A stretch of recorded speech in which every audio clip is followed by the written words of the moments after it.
Et Vera, bonjour, bienvenue sur RMC, Vera.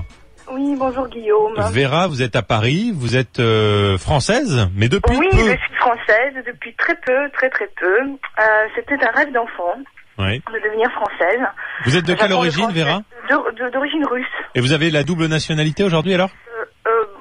Disons que ma situation est plus compliquée. Non, je n'ai pas la double nationalité, j'ai juste la nationalité française. D'accord, alors racontez-nous votre histoire. Je suis d'origine ukrainienne. Ah, donc, d'accord. voilà, c'est un peu compliqué. Et c'était un rêve? Voilà, c'était un rêve d'enfant. J'ai commencé à apprendre le français à 8 ans. Et la France était un pays, un objectif, un pays de langue, de culture, de démocratie. J'ai beaucoup entendu parler, les représentants officiels de la France parler du manque de démocratie dans mon pays d'origine, qui est la Russie, et parfois même l'Ukraine. Et je constate que la France, ce n'est pas beaucoup mieux. J'ai honte aujourd'hui, je croyais que je serais fière, que je serais heureuse de devenir française.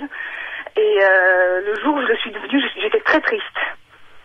Et je le suis encore plus aujourd'hui quand j'entends Monsieur Sarkozy dire des choses aussi insensées que celles qu'il a, que ses propositions de vendredi. Voilà.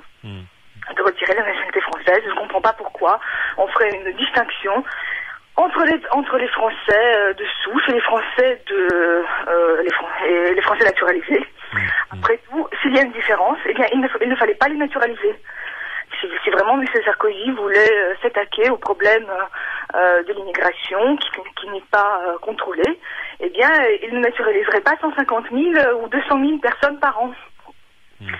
Donc s'il voulait s'attaquer au problème, il supprimerait tout simplement le droit du sol. Vous avez l'impression de ne pas être, en entendant ce discours, de ne pas être totalement française?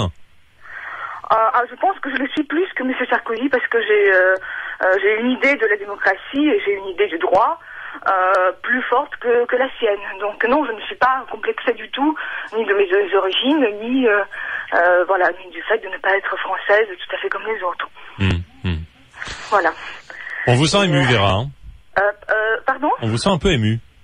Oui, on m'a beaucoup ému, oui, parce que effectivement, peut-être qu'il est difficile parfois de se rendre compte de l'idée qu'on se fait de la France quand on est à l'étranger. Et du choc que cela fait quand on vient dans ce pays et quand on voit effectivement que plus on est en situation régulière, moins on a de droits. Voilà. Parce que quand on est sans papier aujourd'hui, en revanche, là, on a franchement plus de droits que les Français ou les étrangers en situation régulière aussi. Et je voudrais ajouter que ce ne sont pas les déclarations populistes de M. Sarkozy qui m'empêcheront de faire mon premier acte de citoyenne, qui sera de voter pour le Front National en 2012. Ah bon? Ah oui, absolument. Parce que parce que moi je n'ai rien à me reprocher, je ne suis pas une délinquante. En revanche, vous allez voter Front National? Oui, je vais voter Front National. J'ai hâte d'avoir ma carte d'électrice. Pourquoi Front National? Parce que je vois que moi j'ai fait des efforts. Alors que là, ce matin, le discours que l'on entendait, c'était que Nicolas Sarkozy doublait Le Pen sur la droite. Et vous êtes en train de nous dire que vous allez voter Front National? Oui, mais ça c'est du populisme, c'est des paroles, ça. Ça fait longtemps que M. Sarkozy est au pouvoir. Je ne vois pas ce qu'il a fait pour régler le problème de l'immigration, dont tout le monde souffre, et moi aussi, dans mon quotidien. Et qu'on ne me parle pas de la diversité et de la tolérance, parce que je ne peux pas dormir la nuit à cause des gens qui font du bruit en bas de chez moi, et qui ne veulent pas parler français. Mais mes voisins parlent très mal français, je ne comprends pas dans quel pays je vis. Et vous avez l'impression que vous avez fait des efforts que d'autres ne font pas? Moi j'ai fait des efforts, j'ai appris le français, je pense que je me suis bien intégrée. Je ne suis pas devenue française par mariage, je le suis devenue par mes études. Et devenir française était un acte de volonté, effectivement.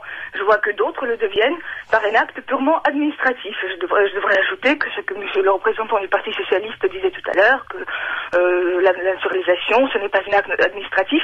Si, malheureusement, si. Du moment qu'on est en situation régulière et qu'on présente un certain nombre de papiers, eh bien, je peux vous dire que ça va très vite. Merci Vera pour votre témoignage en tout cas. C'était un rêve d'enfance de devenir française et aujourd'hui vous en revenez un petit peu. Merci en tout cas pour votre témoignage.